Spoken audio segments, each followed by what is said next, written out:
Ələt-Astara magistralında ağır yol qəzası baş verib. Ağır tonnajlı yük avtomobili Biləsuvar rayon ərazisində qəzaya düşüb.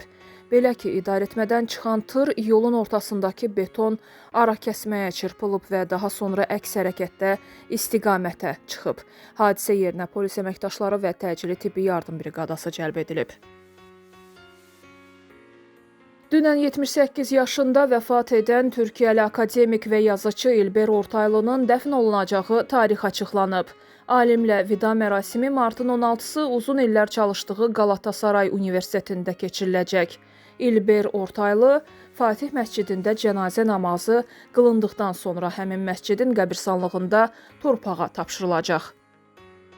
Salyan rayonunda azyaşlı bədbəxt hadisənin qurbanı olub. Hadisə martın 13-ü saat 12 radələrində Qaraçala qəsəbəsində qeydə alınıb. Qəsəbə sakini 2022-ci il təvəllüdlü Əli Pərvinoğlu Ağarzazadə həyətlərindəki su quyusuna düşərək dünyasını dəyişib. Faktla bağlı Salyan rayon prokurorluğunda araşdırma aparılır.